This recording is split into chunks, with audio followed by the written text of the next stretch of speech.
Hi, I'm Run7 and welcome to my stream. If you want to catch these live, then check out the links below to get my Twitch stream where you can be much more interactive. And if you feel like skipping past some of these intro clips from the past month or two, just fast forward until the timer reaches 0. Otherwise, stay tuned and watch these as it's some of the classiest material I've done in a while. Gonna be full adult mode right here. Dude, for 50 bucks, I'll send you feet pics. We'll try a brain dance. Sounds fun. When in Rome. And so I was talking to them about context. For example, if I were to demonstrate to you how to brush my teeth, right? I would be doing something like this, right? Maybe you brush your tongue, you gotta get way back there on your tongue, so you're like, And if you didn't know I was demonstrating brushing my teeth, it would be taken out of context and you would get a lot more entertainment value, as many of you who just clipped that scene did. Dental hygiene is very important to me. I take that seriously. And for the right price, I will put anything in my mouth. La Castellana Nacho Jalapeno Juice. We're dunking all the way down in there. So I'm a stand-up guy, right? Some people lean over to wipe. I like to stand up. See, again, context, guys. It's all about context when you're here at the Run7 show. I don't play a lot of video games when I stream, by the way. I just ramble on about random like what I'm drinking until chat scares me back into playing the game. Shoot him in the dick. Shoot him in the dick. Here we go. 50 bucks, that's a deal. Dan's charging 500. I'm only charging 50. Send the money to me.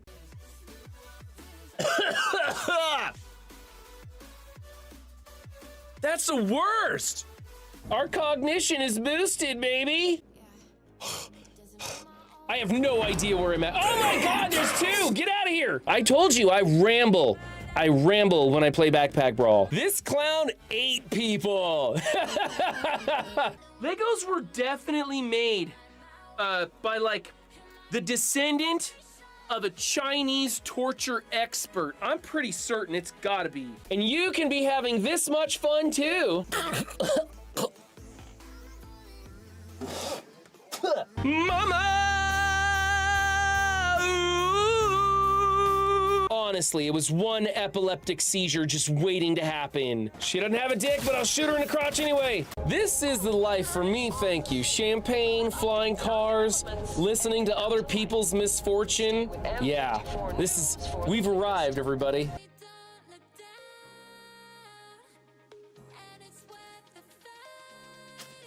For me, everybody's favorite part, sing it out with me. Woo! Hips forward and swing my balls back and forth like this, like that, and then with the butt. Is that it? Did I just get it? Is that all there is to it? And now in high definition ultra 4K so you can see all the stretch marks. I want to live in this world when they got shit like that they advertise in public. Look at it! This is the most challenging, complex, and sophisticated strategy game you will ever play. Boom! Look at the big brains on this guy.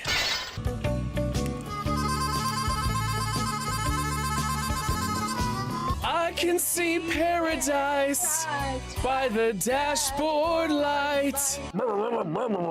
I think that's the wrong term. I think that's a nickname for a butthole. I'm not really sure. I'm a genius!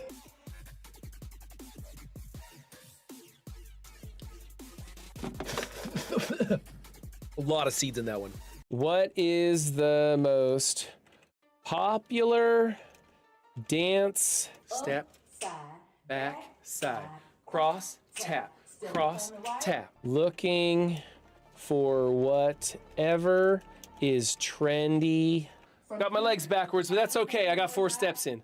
Kids are doing on the interwebs.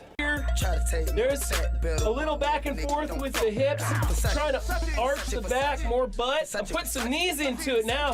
That kind of looks fun. Okay, ah! Oh, they're sticking to my feet. They're just piling up. Ow! Oh, shit, ow. See that? That's not bad. I got nice feet. I'm telling you. I got nice feet. This is no place for you. Get back to the... And give you chills afterwards. Is there a shadow moving in your background, Will? Background? What are you talking about? Dan saw it too. I 100% just saw it. What? No scurvy here. I was talking to your mother. All about context, everybody. All about context. And you guys are never going to forget what context can do for you because you showed up today. Congratulations.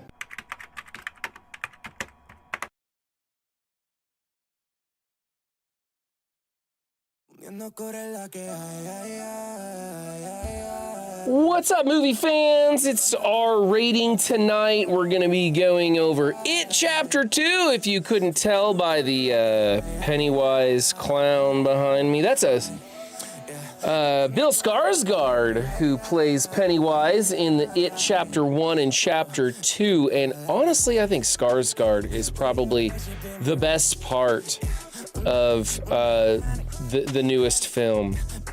Also, I was going to talk a little bit about Welcome to Derry, which is out on, not Disney, what's that out on? I don't remember, it's out on something, HBO or something. That's hardcore graphic horror. It's like, if you want to see what it's all about, just watch the first 10 minutes of the first episode. And if it's too much for you, bail out, because it doesn't get any better. It's rough watching that, but I kind of enjoyed it. So we'll talk about that while we wait for Dan to get over here. Sorry, my eyes, I think I got an allergy attack or something. My eyes are itchy today. And we'll talk about that and stuff while we wait for Dan to show up. It looks like Clean's still streaming Arc Raiders. I don't know if he's going to join us on live stream or if he's going to wind down things and just come over and hang out. So we'll have to see how that goes. Bring down that music just a touch. What's up, Wonderful D? What's up, Devil's Fan? What's up, Real Bubba Hotep? How's everybody doing today? Oh, you know what I wanted to? So tomorrow, I'm gonna go watch Predator Badlands with a friend of mine. I'm gonna go see it in theaters. But before we do that, I wanna check out, Dan went and saw this, and he has a Predator Badlands out of the theater reaction, and I have not yet seen that. So let's pause the music and check this out real quick. We'll see how it goes, and we'll get back over to our It conversation. Here we go. What's up, everybody? It's Dan from Mongoli's Movie Show here. I just got out of Predator Badlands, and I gotta tell you, this movie is a ton of fun. Now, this is just gonna be a really quick first impression, no spoilers, I promise, but if you wanna head over to youtube.com/Mongoli's Movie Show, you can check out my review later tonight, maybe tomorrow morning at the absolute latest. I'll have that live.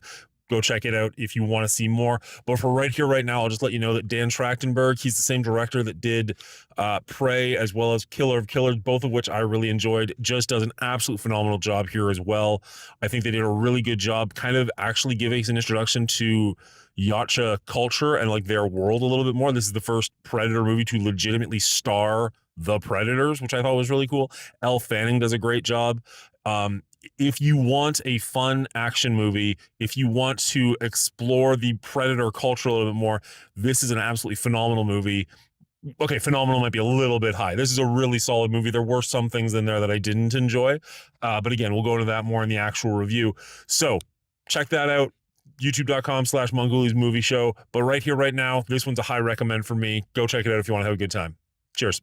Okay, good. I'm glad it didn't suck. I'm glad it didn't suck because Predator franchise is a huge franchise for me. Probably my second favorite franchise. It could be a tie for my first favorite franchise, that being Aliens, which strange because AVP is not a great film. And AVP Requiem should never have existed in the first place. But the two separate are pretty good. And I do like the video games too, so that's cool. So Welcome to Derry. Welcome to Derry is... We can go back to this one because I don't really have anything to put on the background. What's up, Omega Man? Welcome to Derry is kind of rough for me. We're not reviewing that. It's not part of our franchise. It is part of this franchise, but it's a made-for-TV show, and so it's not going to be included in our rating. but it's kind of hard for me to watch because I'm 2 episodes in and I haven't even seen Pennywise, right? We're just seeing scary, gory stuff that freaks you out.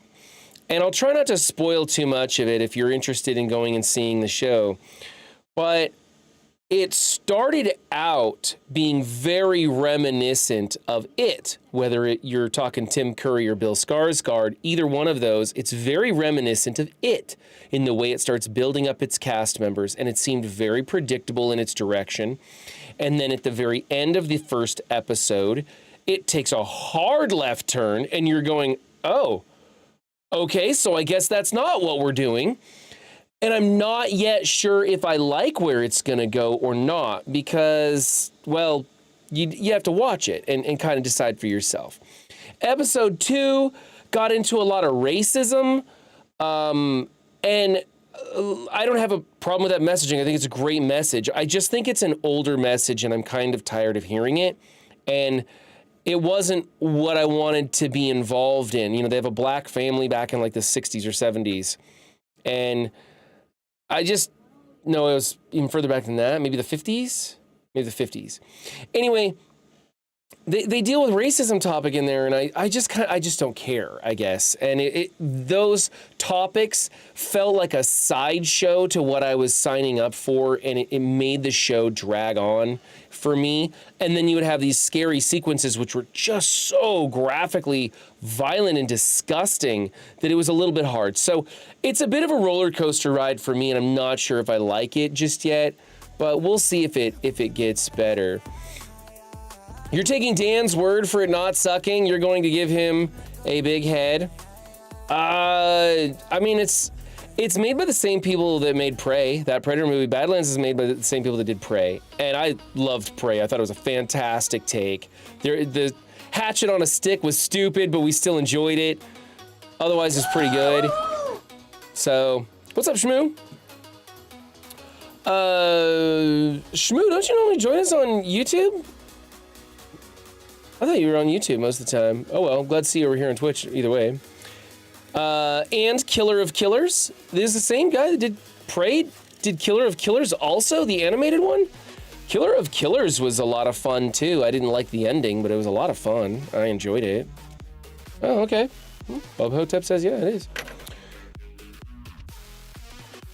You're on Twitch usually now? I like Twitch. It's just more interactive. It's easier to do stuff. YouTube's great to easily get to and watch, but man, it's a 30-second delay on YouTube, and then there's no interactivity. You can just chat. That's it. So, Dan Trettenberg. Yeah, I'm never gonna remember that name, but it was a good one. Let's go see if Dan is ready to get started here. Let me bring down a window and see if we can get Dan. Or maybe Dan might be waiting for us, for all I know. Clean looks like he's still streaming. He's still streaming Arc Raiders. I don't blame him, dude. Arc Raiders looks like a lot of fun. What's up, Sifu Shan? That looks good. That looks good. Let's start that virtual camera so we can make that happen. Come on. OBS virtual camera. There we go. We're gonna allow all of that. And we'll join as a guest, and I don't even know if Dan's ready to go or not. Let me switch us over to the left-hand monitor, and I will get rid of myself. Good, sir. There he is! Right on time. All right. We just watched your out of the movie theater review of Predator Badlands. I'm glad to hear that it was a quality, maybe not, I don't know, a good film, or a good recommendation. I'm glad to hear that because I'm gonna go see it tomorrow. A buddy of mine already bought the tickets, so it's locked in. Nice. I'm kind of curious though. I think it is a pretty solid addition to the franchise, to be perfectly honest. Okay. I don't know exactly. I'm gonna work on my rating for where exactly it's gonna land, but it's in the upper half for sure. Okay. I can't find anybody to watch my kids, so I'm taking them with me to see it. It's PG-13, and they've seen some of the other franchise. I didn't let them watch 2 because 2 is a little too bloody, and we got a bunch of sex scenes and stuff in it. So I didn't let them watch 2, but I think they've seen Prey, and they've seen Killer of Killers, and they might have seen number 1. So I don't know how they're gonna hold up in the theaters, but shouldn't be too bad. Oh, I would say this is tamer than Prey. Oh, okay, well then no problems then. No problems. It's more monster action stuff, right? Yeah, Yeah. that. It's not... I don't think this is a spoiler. There's no humans in the movie. Oh yeah, it's just the android. That's it. Yeah. Yeah, yeah. I figured that much. Yeah. Okay. What am I doing? Oh, I'm going. So Will's live streaming Arc Raiders right now. I don't know if he realizes we're live or not. Or I don't know if he's gonna come in with us or not. I mean, his channel was going live until our rating, so it's not like he forgot that it's Thursday. Oh, okay.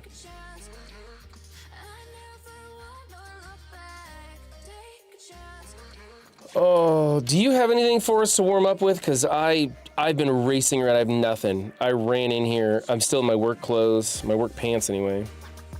Sadly, I do not. I've been the same, unfortunately. We'll probably do some sketches or something. Yeah, I knocked. I don't know if you're... Oh, whoops, thank you. Accept that. And I'll mute myself real quick. There might be some red blood Hotep, but it's monster blood. It's not... Like, because obviously they bleed green and the synthetics bleed white. I've actually been doing a bunch of research about it. I know some things. Yeah, I know some things. So, yeah, because I have watched more Stephen King content in the past month than I have in my entire life. Are you watching Welcome to Derry? Watching Welcome to Derry. I've watched all of it. I've watched The Stand. The TV series The Stand I'm going through slowly. It's a decent enough show that I'll probably continue watching it unless something takes me away from it. Or is that the one from like 20 years ago? It's from 2021, I think, and 2021 and 2022, I think, are when the 2 seasons aired. Gotcha. Nice. And it's okay. They just kind of basically stretched out the movie of The Stand, the miniseries, and the Stand, and it's okay. I'm kind of enjoying it, seeing where it goes, but we'll see. I mean, The Stand was a pretty long book. I don't think it was as long as it, but it was a pretty long book, so there's a lot of content in there. Yeah, and I also I watched The Long Walk. I paid $20 to rent that on a whim. I was like, I wanted to see this. I can't go see it in theaters. I got 3 hours to kill right now. I'm gonna do it. So I pulled the trigger on it. I rented a movie for an outrageously expensive price that I normally don't do. And I was glad I did. Honestly, it was worth it. I thought it was a good, solid movie with an interesting story. It was not cliche. It wasn't very predictable. I think my only problem with it, thank you for the raid, I believe. Yes, thank you for the raid, Cleaning Agent. Thank you for the subscribe, Dan. Appreciate you. So it's not cliche. The only thing I didn't like about it was Luke Skywalker, I don't think was given enough breadth in his role as the general. And I think he wasn't an interesting enough villain what they were trying to do with his character. He wasn't an interesting enough villain because they didn't give him enough room to work with. I thought he did an excellent job with what he was given, but I would have liked to see that character expanded upon and for it to maybe, I don't know. You'd have to watch it to really see because it all rolls into it, but solid acting on the walkers in the movie. Really, really great characters. And an interesting idea that, hey, let's make friends with people knowing that we're not going to see them at the end of this. Like, every 49 of us are gonna die, Yeah. So it was cool. Okay. I have not seen that one. I'm not even sure I've seen a full trailer for that one. It just was not on my radar whatsoever. Bubba Hotep's all caps. You spent $20 on that? I'm pretty sure he had a review where he's not very big on it. So it's interesting to hear that you really did enjoy it. So I'm curious when it comes to like Netflix or something. I think the thing that I enjoyed about it the most was that it surprised me. I was really expecting a lot more cliche something out of it, and it really didn't go that way for me. Nice.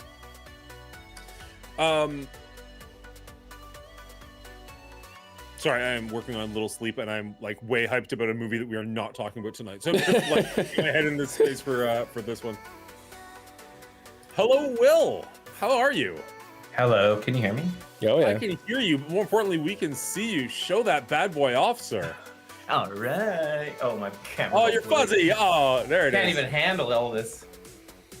I figured because we're doing It Chapter 2, I was cosplaying as Henry Bauer tonight. So Yeah. There you go. You got to put on some pounds if you're going to be the future Henry. Honestly, I'm kind of sad because that mullet looks really good on you. Like, it actually looks pretty good. I don't know if you said that in the R rating chat or you said that to me specifically, but you're just like, I'm really surprised and disappointed with how good Will looks. So it's like, yeah, bastard can pull anything off. Damn. I wouldn't say it looks good, and my wife definitely hates it, but it's a look. That's fair. It could be a lot worse. Let's go with that. Fair, yeah, fair. You know what? For cutting it myself after 48 hours being awake, not bad. Not bad. Not bad at all, I'd say. That's the beauty of curly hair. It hides a lot of mistakes. Yeah. Fair.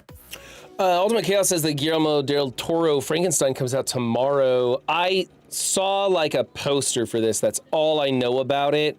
I've never been a big Frankenstein fan, but I do like Guillermo del Toro.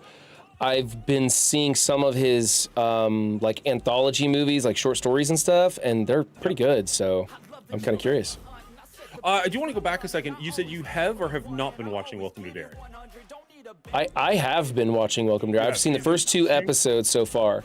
I don't know if there's a 3rd episode. I don't remember when they come out. I think it's on Sunday. Gotcha. I wasn't planning on watching it because it's on Crave and I don't have that, or I didn't have that. But then It Chapter 2 was only available on Crave, so I'm like, all right, we'll get it for a month and then maybe I can watch like the Derry and stuff like that. And then literally the day after getting it, I get an email from my kid's cell phone provider being like, we're giving you Crave. As long as you're a customer, you can have Crave. I'm like, God damn it. I just paid for a month.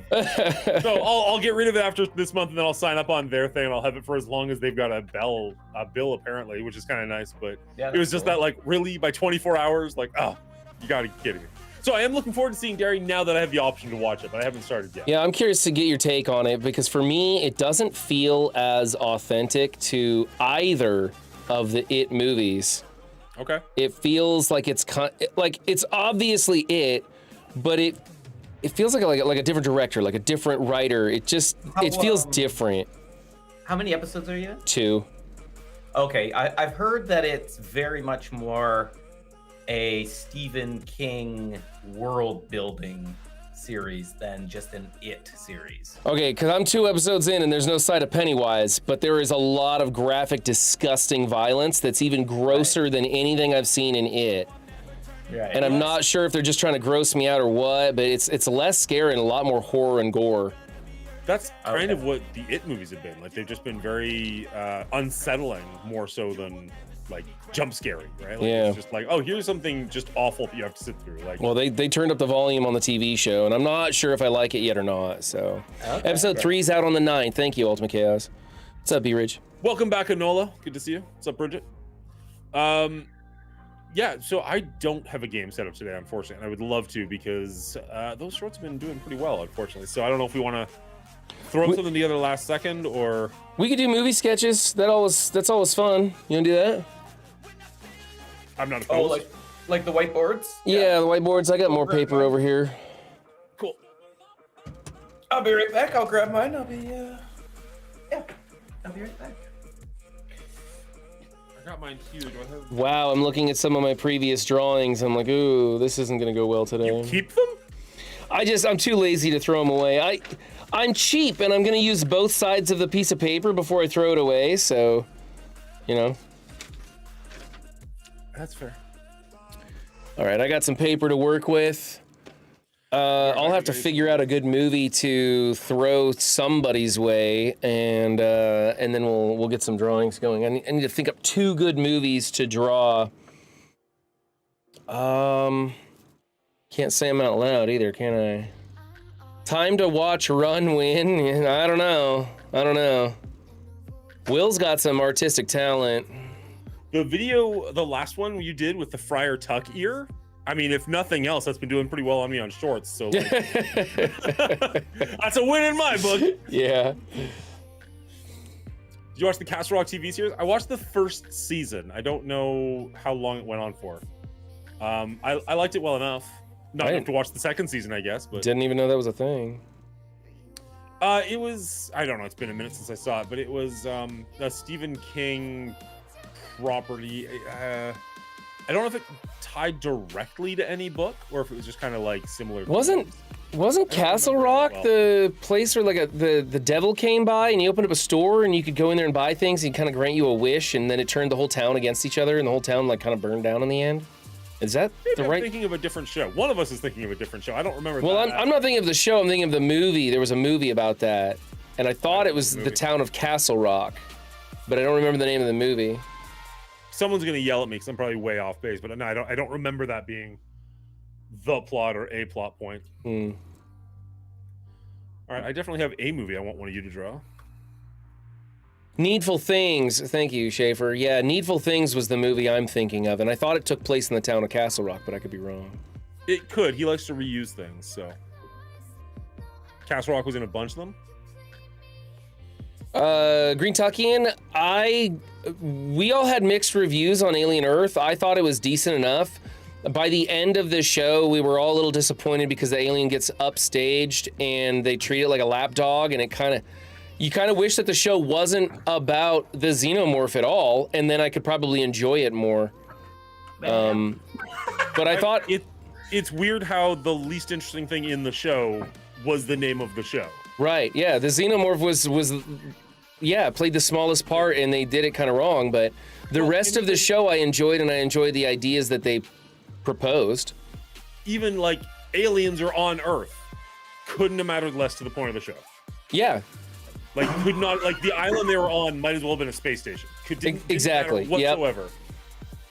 I was wondering if they were gonna, the whole thing was gonna be, we've got to contain the alien before it breaks out, and how do they do that? That wasn't a question at all. It was not about that at all. And that was kind of sad and disappointing. Yeah. All right. I've got one movie title. I also have one. I'm trying to get another one. Probably go at least 2 rounds. If anybody wants to message me in Discord privately, if you okay for one of the guys. Oh, I've got two movies in mind to send out there. If anybody wants to try drawing one, or am I gonna put it out and both of you draw it, or how I forget how we do this? Yeah, I think that's how it. I can't remember actually how it goes anymore. I think we've kind of done it both ways. I think it's more fun when it's just one person drawing, so we can just focus on them. Personally, audience, you guys, everybody can disagree, but just focus hard on their sweat and tears. Yeah. Trying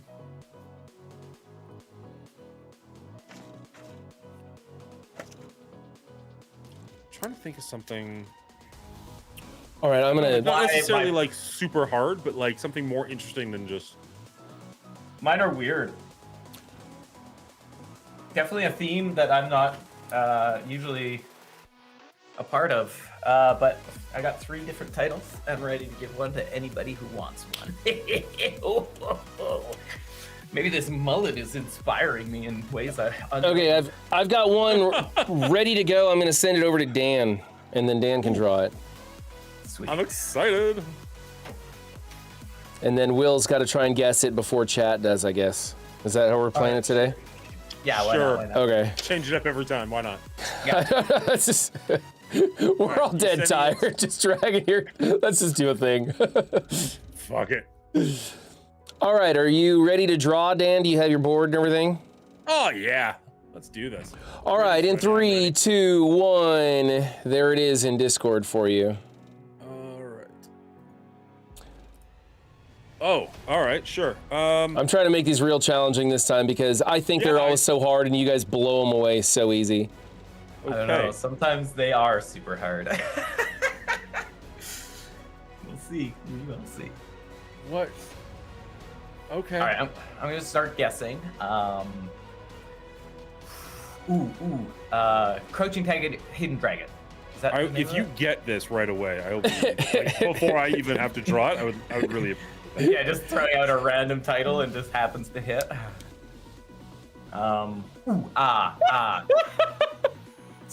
What's the one? Snow White and the Huntsman or something? Is that a title? I think it's the Huntsman, isn't it? Oh, it is the Huntsman. Is it the Huntsman? It's the Huntsman, I think, is what it is. Yeah, you're right. What else? I'm also trying to not think of the ones I just thought of.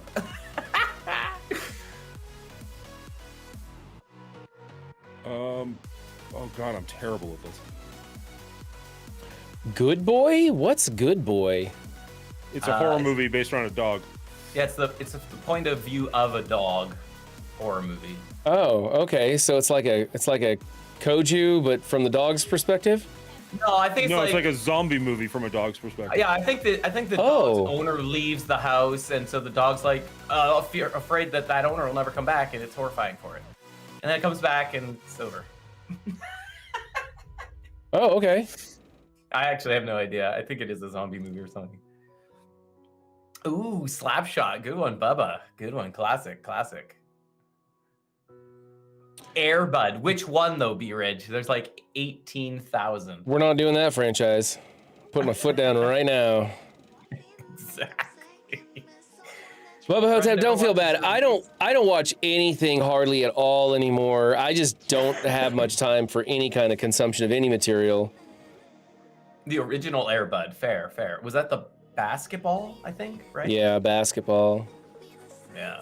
Whew, that was a pull from way back. Streetcar Named Desire. None of these are hitting the mark. Dan, you're out of time. Show us what you got. Yeah, we don't got all day here, bud. It's just awful. Jury Duty with Pauly Shore. Not quite.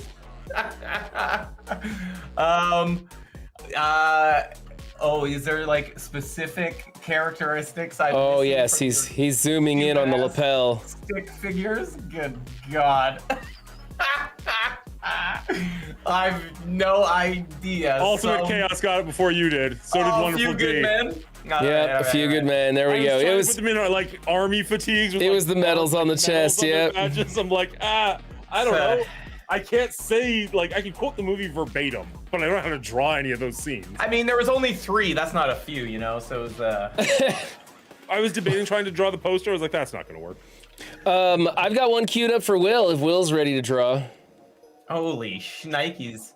I see how it is, Run. You're just avoiding drawing yourself. That's right. Put it off. Send it. All right, in 3, 2, 1. There you go. You can't handle the drawing. Oh yeah, here it is. Okay. I'll try to go There were medals faster. on the chat.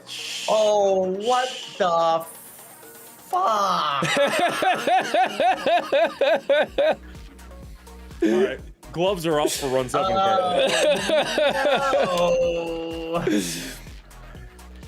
What do I even draw from this? Without being insensitive. Okay, yeah. Okay. I don't know if you guys would know this movie, but that'd be fun to try. This is horrible. I'm very curious to see what Will draws on this one. This is horrible. I'm very nervous to see what he's going to draw, considering the cue that he just gave. What am I supposed to do here?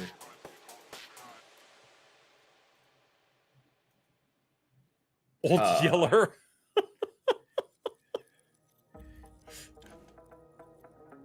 Bridget, if I'm not mistaken, we're like 15 or 20 years older than you, so we're probably going to catch a few titles that you don't know.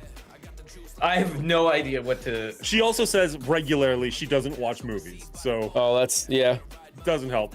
She's literally... That's why she tunes in here, so she can understand the quality of film that we talk about and the information we bring to our viewers. This is the only thing I know of. I've never seen this movie. I have no idea what I'm doing. This is the worst. What? How would I know, Will. Like I intentionally put you in a hot seat here. Cannibal Holocaust. There's these movie titles, and I'm like, is that really a movie? I need to put that on my list, man. I've heard of Cannibal Holocaust enough to know that it is real, but I've never seen it, and I don't plan on it. This is the best I got. This is all I got. Wow, that's honestly pretty good. Wedding wedding. Yeah. Money pit. No. Crazy Rich Asians. Oh wow! Oh no way! See, See, Chad, no matter how hard a curveball I try and throw these guys, they'll figure it out. Yeah. Okay. Does this guy look too Asian though? Like, is he too Asian? This guy here?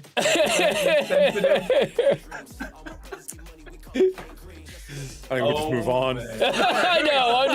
I'm biting my tongue here. Like, let's not offend anybody. Just keep your mouth shut. I'm sending one to run 7 as. Okay, I got my drawing marker ready here, Sharpie in hand. So, going over to clean. Here you go, buddy. Okay. Got it. I figure it's not too hard. It's not too hard, but should be fun to draw. I can't believe you're not punishing him a little more after that. I mean, there's still time. I'll punish him enough in this R rating episode, I'm sure. It was impressive that Dan got that, let's be honest. Good lord. Ooh, boy. What is Life is a Highway? You keep bringing it up. Like, that's a song, not a movie, isn't it? Life is a Highway is a song that people keep guessing for Hurdle when I'm streaming. Ah, okay. Yeah, that's just like the go-to stupid answer. It's good Stupid though. until it's right. Exactly. And As we'll part all of be your laughing. as part of your challenge about having a mullet for a month, are you not allowed to wear your toque? I'm allowed to wear a toque when it's cold outside, but on stream I won't be for sure. Okay. Fair enough. But my wife says, you know what? I prefer you in a hat. All right. Hopefully there's enough pieces there that you can figure it out. Oh, that's great. It's not actually Air Bud, right? No. Make sure there's a dog, there's basketball shoes, there's a basketball, there's a court of some kind. It looks actually more like a pool. Okay. Oh, it's a diamond. It's a baseball. It's Air Bud at the baseball diamond. It's baseball bud. It's not a basketball. Diamond. No, it's baseball with a dog. The Sandlot. There we go. There we go. I can't draw very well, but I can put all the pieces on the field. No, I got it from chat for sure. You did do good though. The shoes were primo. Yeah. Hard to tell the. Make you run faster, jump higher, guaranteed. Yeah, so good. Will, I'm gonna send one your way. Mm-hmm. When was the last time we talked? How far down the list are you? Oh, there you are. Oh, not too far. Oh shit. Get my marker ready. Everybody's just throwing out baseball references on that one. A Field of Dreams. Yeah. All right, you ready? I mean, I'm not ready.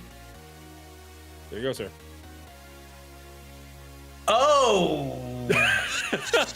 Shit. All right. Okay.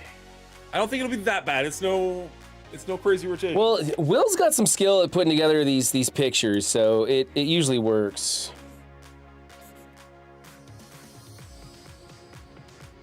Field of Dreams is the best baseball movie. I personally go Moneyball, but everybody has their own. We are reviewing movie ones, so we're just getting a little warmed up, having some fun.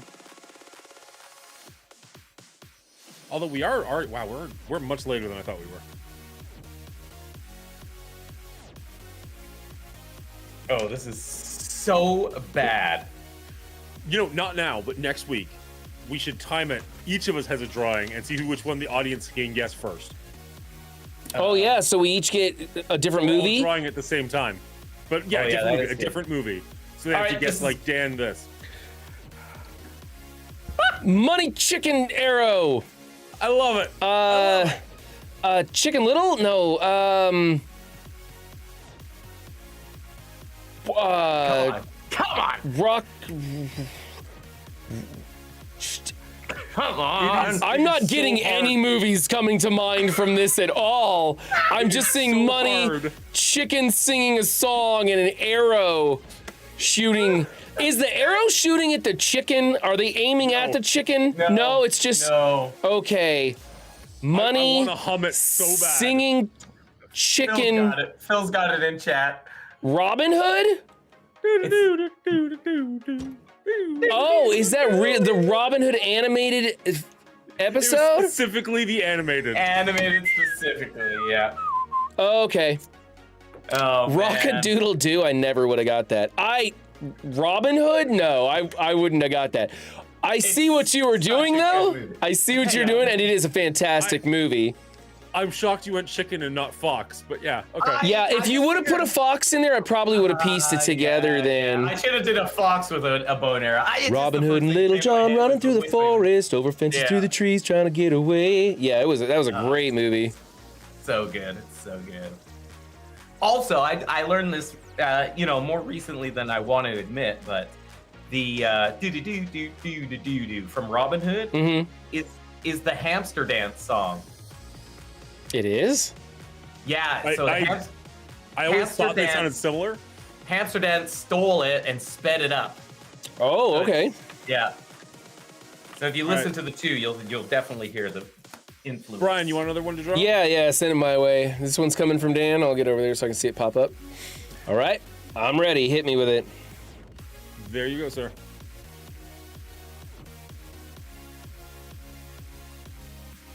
Not hard in concept, but enjoy drawing.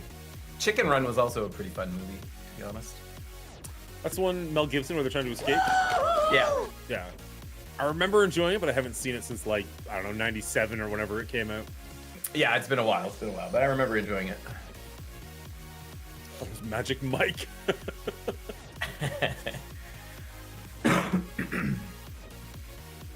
Never heard of Hamster Dance?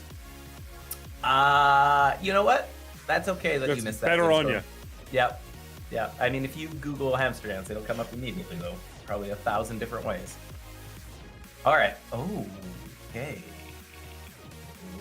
Oh, he went that direction. White men can't jump? I forgot I was supposed to be guessing. What is that out? Uh-huh. Uh-huh. Uh-huh. It looks like fish gills. What the hell? The big sigh. Man. Hey, I mean, chat's thrown out a fish called Wanda, so I'm not doing so bad here. Phil got it. Yeah, Pacific Rim. Okay. Okay. I love the chat getting them, but at the same time, I really want to watch you guys suffer more. You're like, you have no idea what's going on. It's like, excellent. I'm over here on the Atlantic run. I don't know anything about the Pacific. Sorry. And yeah, making a crappy picture of America's Pacific coastline probably didn't help you much.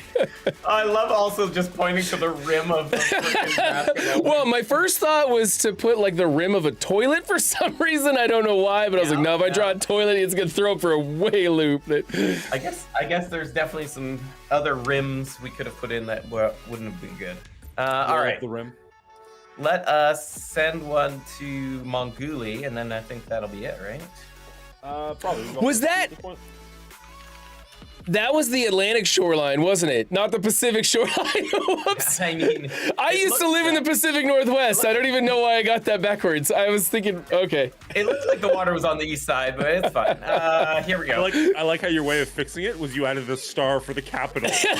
Maybe. This will help. Because he thought it was gills. I'm like, no, that's a map.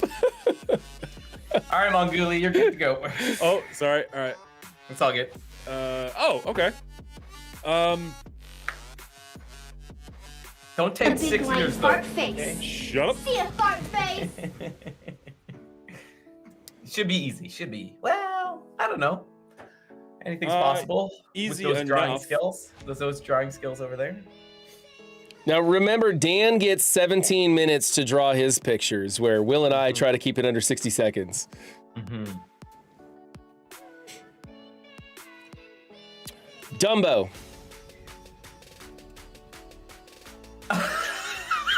What?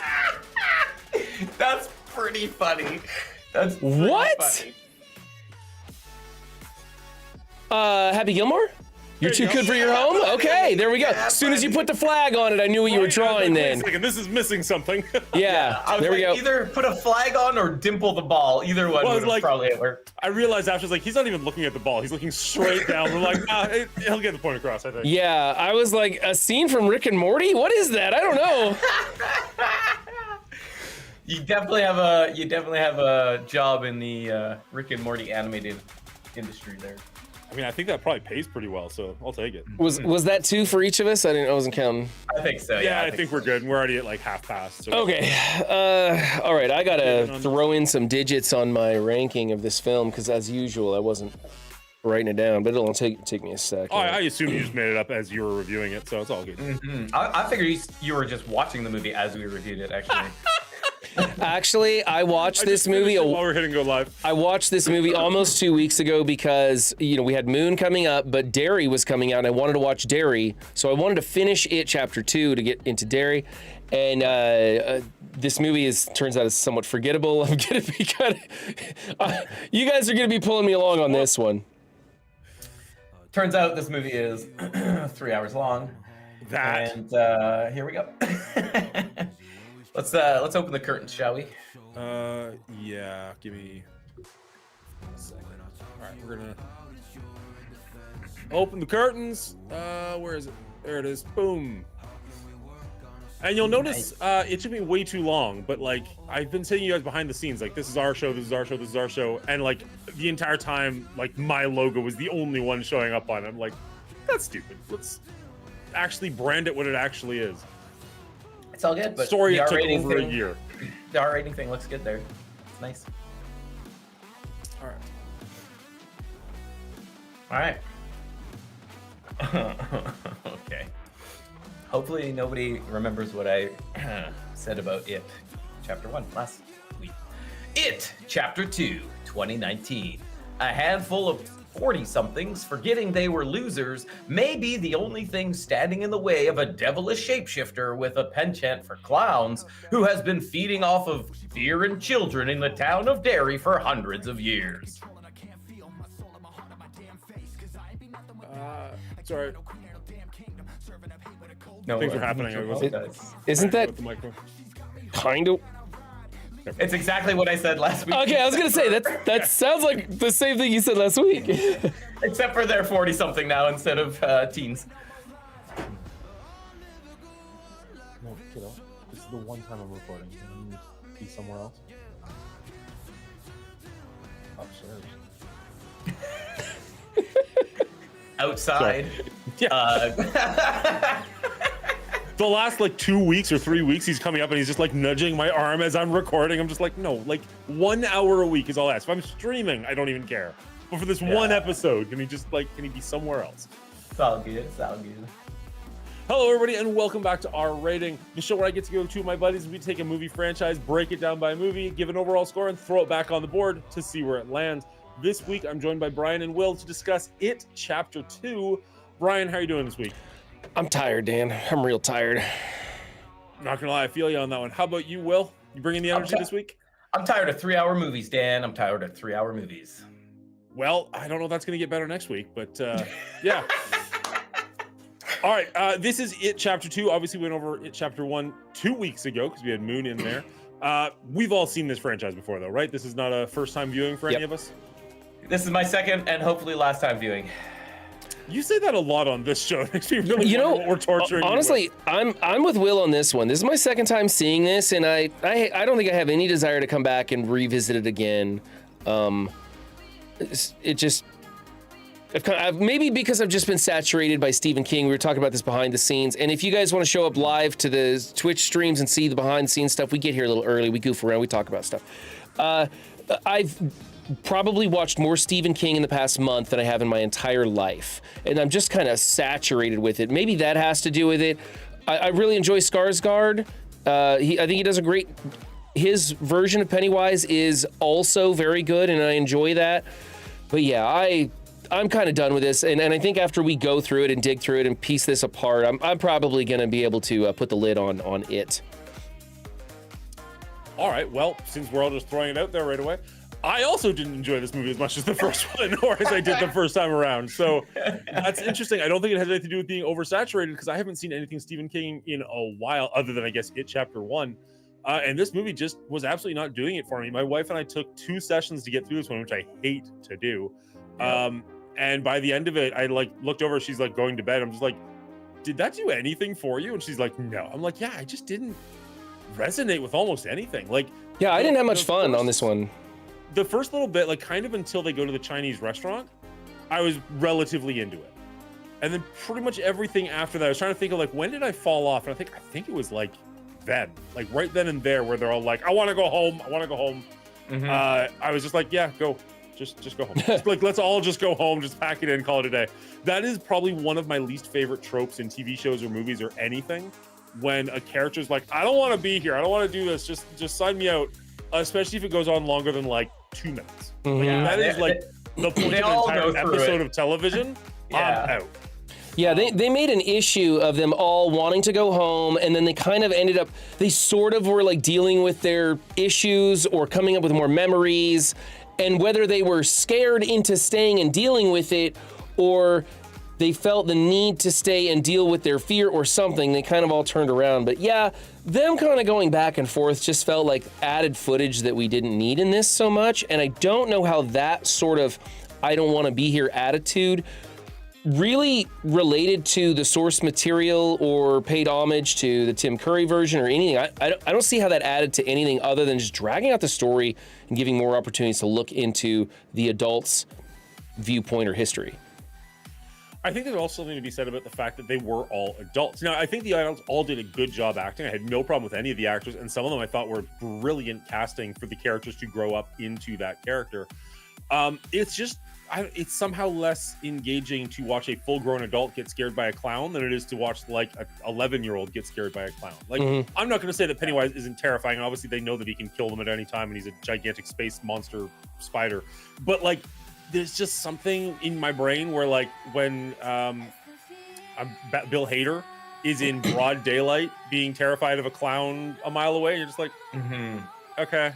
Like, it just didn't have the same pop or panache for me that there was a lot more daylight scenes in this one, and they were just kind of CGI, you know, the Paul Bunyan chasing him around and stuff, which didn't scare me at all.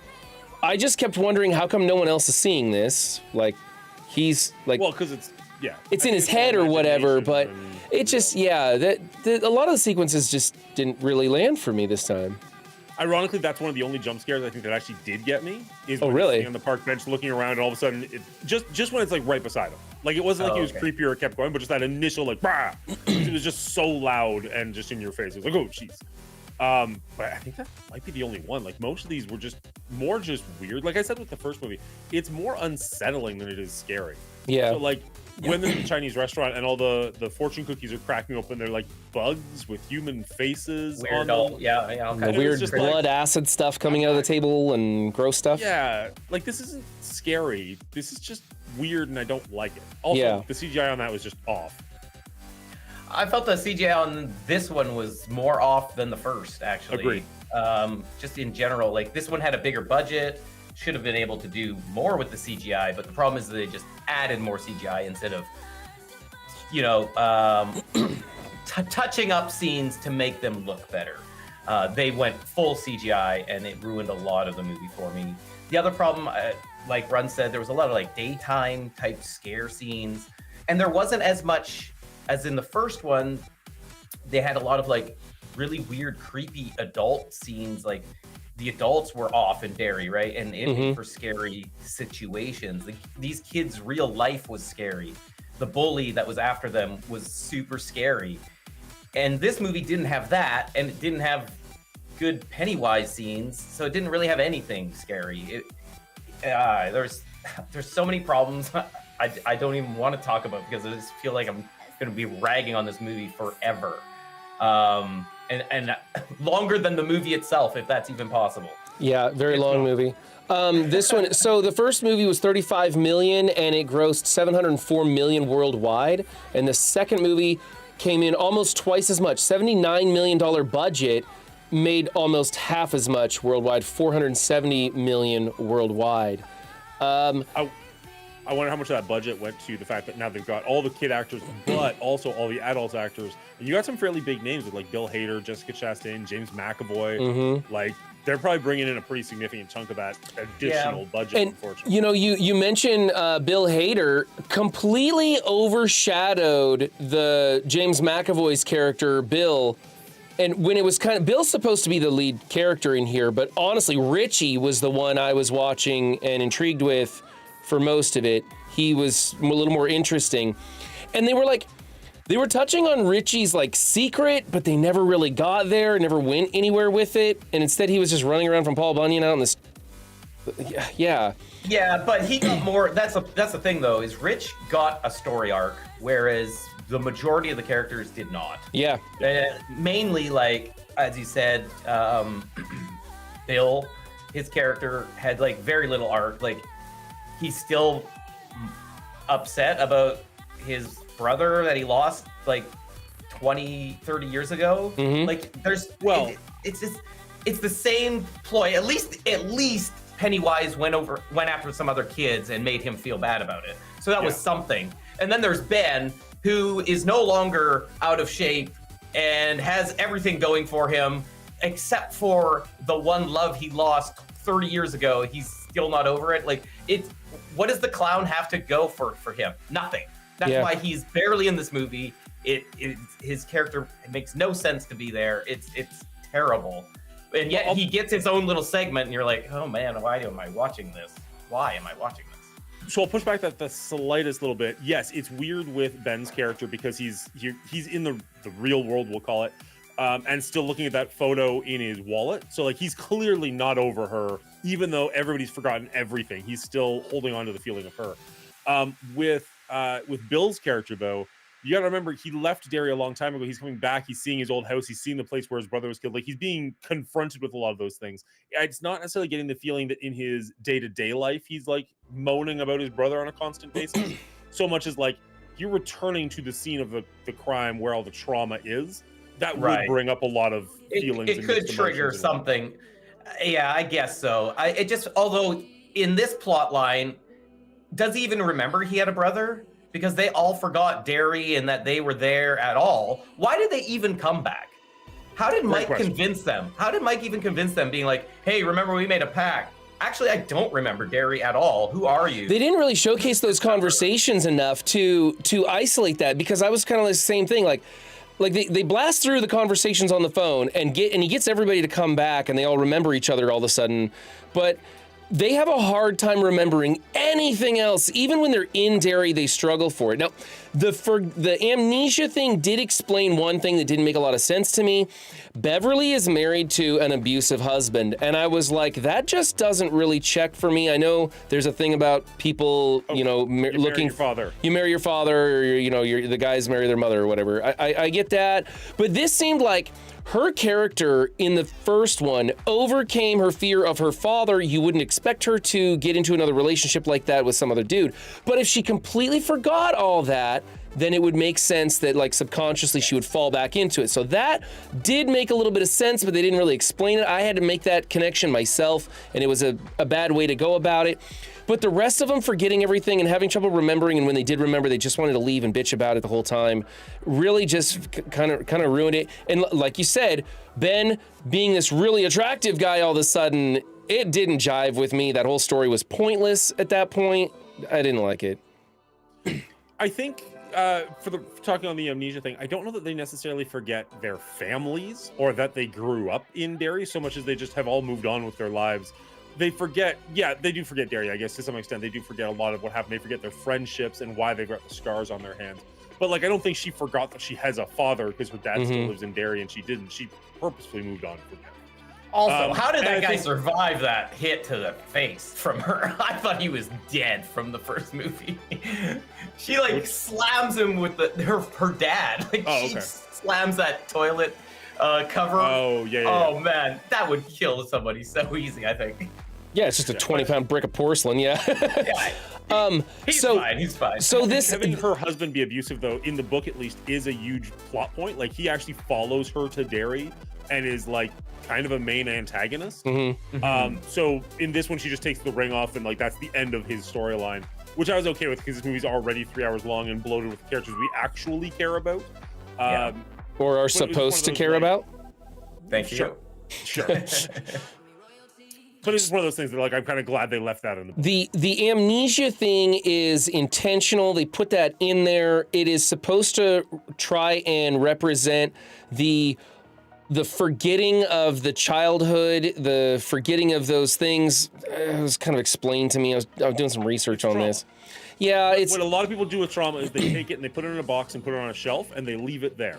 And until something forces you to open that box, that's where it kind of stays. But they also forgot their bonds and their friendships, and overcoming that trauma is what they lost. And so having to come back to Derry to regain remember that, hey, we overcame this clown. And that's what they were trying to do, is that everybody's like, F this, I don't want to deal with this clown. But as they continue to remember things and continue to remember each other and work together, they remember that they overcame the clown once before and that they can do it again. That's what they were trying for. It just didn't play out well enough for me, and I didn't like it.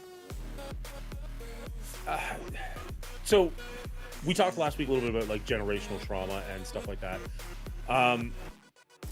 That to some extent, and like I'm not a psychiatrist by any means, that is how trauma works though, is that you do just kind of put it away and forget about it, and like your brain, like the rest of your body, heals. And it doesn't always heal properly, it doesn't always heal the trauma, sometimes it just heals a scar over the trauma. So like if this is something that you can't deal with, your brain will just be like, let's just not deal with it. Let's just put a little bow on that, put it over there, and we'll just put that aside.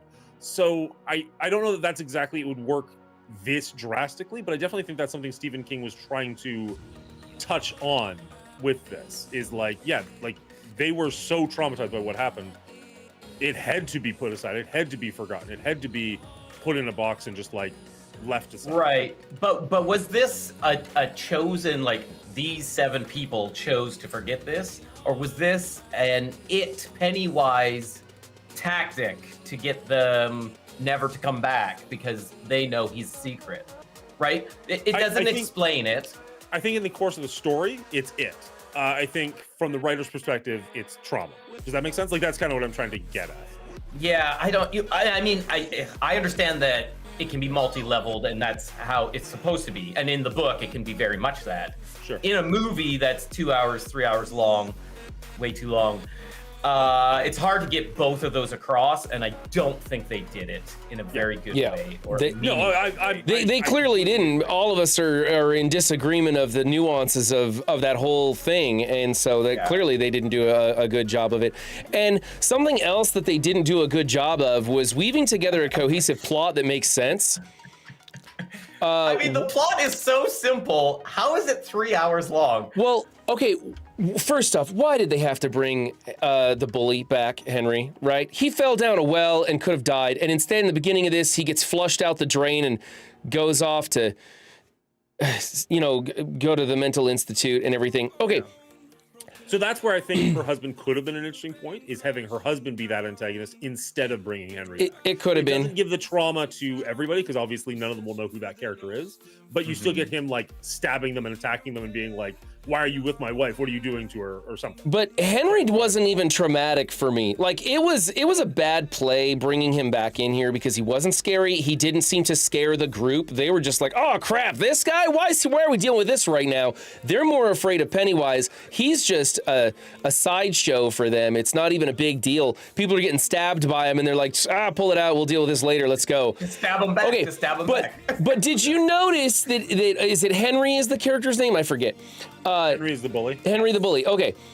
He had a Firebird car in this. He escaped from a mental institution that he has supposedly been in since he was a child, since juvenile hall. How did he get the car to drive there? How did Pennywise give him that knife? Where'd that come from in reality, right? It's just one of those things that Stephen King's just kind of like going to be ambiguous about, okay? But there were so many little things in this movie that just made absolutely no sense whatsoever. And I'm like, why did they put that in here? That's dumb. I mean, to me, that was the least of my concerns. Pennywise is like a freaking cosmic being, can do whatever they want. Given this guy a knife and a Firebird that his little zombie buddy can drive him around in, that's the least of my concerns in this movie. There's so many other plot holes and just like bad writing and bad character work that takes me fully out of this, that those are so minor to me. But I mean, you're not wrong. You're not wrong. And did you notice the little kid that keeps bumping into everybody and they keep scaring the shit out of this poor little kid? It's the same kid every time, and everybody's having like a mental breakdown in front of this kid, and they keep using the same one. I was like, why is it this kid? And it never amounts to anything. Why'd they keep reusing the same kid to take the brunt of their mental distress? Gets murdered pretty drastically directly in That was front for of Bill. That was for Bill's sake. It was like somehow building a rapport with Bill, being like, oh, I remember you from the restaurant. Oh. And it was weird. Then you were here and you're telling me you're going to the fair. And now I know Pennywise is after you. I have to save this kid like I couldn't save my brother. Or didn't want to save my brother. Or okay, I guess that makes sense then. All right, I'll step off that one. Trying to get the redemption arc that he didn't get. Or deserve. Yeah, I see. Exactly. Yeah. I'm with Brian on this one. There was a lot of inconsistency. As we've mentioned before, I really like rules in movies and stuff like that. I can go with almost anything you want to put down as long as you follow your own rules. And it felt like Pennywise was all over the place, especially in like the last 45-minute cutscene or fight scene in the sewers. Whatever. Like, I don't know. Sometimes he seemed like they could punch him. Other times he seemed ethereal. Sometimes he would attack them. Sometimes he was just content with scaring them. Sometimes he was having a comedic bit with them. So this was like, what is going on? Like, why could he attack? If he could just stab them and kill them, why didn't he just do that? Why, like, he attacked Eddie and killed Eddie. So this has to do with the way that they perceive Pennywise, because remember, Pennywise isn't actually a clown. He is a multi-dimensional being, of pure evil from the in-between universes or something crazy like that, right? Stephen King spent like 700 pages trying to explain it to us, and nobody even got it then. Just snorted it all away. Right. So this battle at the end is supposed to be them overcoming the fear, working together, believing that they can, using positivity and creativity or something. And like at the end, they start belittling him, turning him into a puddle, and then they rip out his heart to finally to kill him. But they have to belittle him and believe that he is nothing. And that's what it has. So it's this matter of belief and fear and stuff. And it's like representative of it. And it's very, ambiguous. It's, it was kind of rough. But speaking of the final scene, there's a lot of people did not like Stephen King's ending in the book because it was very hard to understand because of all that ambiguity. However, the movie with Tim Curry, everybody hated the ending because it was the spider monster, right? And they couldn't make a monster to represent it in its true form. It was supposed to be just what people could comprehend, and so they made a big spider monster, and no one liked the ending. And so throughout this story, even Stephen King himself makes those jokes about the ending sucked, right? Bill's book, the ending sucked, and I didn't like the ending and all that. So this time they made sure to put Skarsgård's face on the monster. It was still kind of a spider monster, still a CGI wonder cluster. Yeah. But you still had the creepy eyes or some of that emotion coming through from Skarsgård, which I like that they tried that. They tried to change that ending and make it a little different from everything else and still incorporate things. Like they have the ritual of Chud or something is in the book, and instead they use that stupid wicker basket thing that they're trying to trap him in that replaced the thing. And they didn't have the turtle from the book, but we did have lots of little instances where you see a Lego turtle in the background, or they're out playing in the quarry and they're like, oh, you're stepping on a turtle or something, and they mention it because they wanted the audience to know, hey, we know the source material, but we're going a different way. Well, they just can't really put it all in, right? Let's be honest. Right. It's already 3 hours long. The problem is they should have cut more or made different decisions to trim it, because here's the biggest problem for me. The first It movie, all the children, was a nice encapsulated story. It hit every beat. You had a through line for all the characters. It was finished. Aside from, 27 years, we have to come back later. You don't even have to. It's just like, okay, well, you can pretend they come back and they defeat it, right? Because they know what they're doing. Then you got to this movie, and it's the exact same movie, only instead of young adults or kids, it's grown-ass bitches who don't freaking have any clue. The kids did so much better than these idiot adults that you don't believe they're afraid of a clown anyway, because they're adults that have bigger problems in their life, like abusive husbands. It just doesn't work. You're telling the same story, you're telling it worse, and then you're putting in the kid actors because they're the ones that blew up the first movie in the beginning. It's just over convoluted. They tried to bite off way more than they could chew. It reference, and it just fell so flat. It fell so flat for so many reasons. But they should have just stopped at the first one and called it a day. I think you're right. And honestly, I didn't like the adult actors who played the older version of those children. They didn't match up. You know, back in... I thought they matched up very well. Yeah, that's like the one redeeming factor of this movie. I didn't like it. Well, especially Ben, right? Ben didn't fit for me at all. And I guess Bill, I liked Bill. James McAvoy did a good job as Bill. And I didn't like the guy who played the older version of Ben. I didn't like how they went with a good-looking version of him. We talked about that. But the rest of them, I kept having to go, wait, who's the other than Eddie? Or is it Eddie? Is Richie. Richie was the one, but he was, the glasses. You knew who it was, right? The giveaway there. But the rest of them, I kept going, wait, who's this? Wait, is that Stanley? No, he committed suicide. Wait, no, is it? Who's this? I kept having to stop and try and remember. And then, of course, the other thing, too, is that I watched the original one with Tim Curry, so now I'm getting those kids mixed up with these kids and those adults mixed up with these adults. So maybe I put it on myself, but it was a little too much. Problem.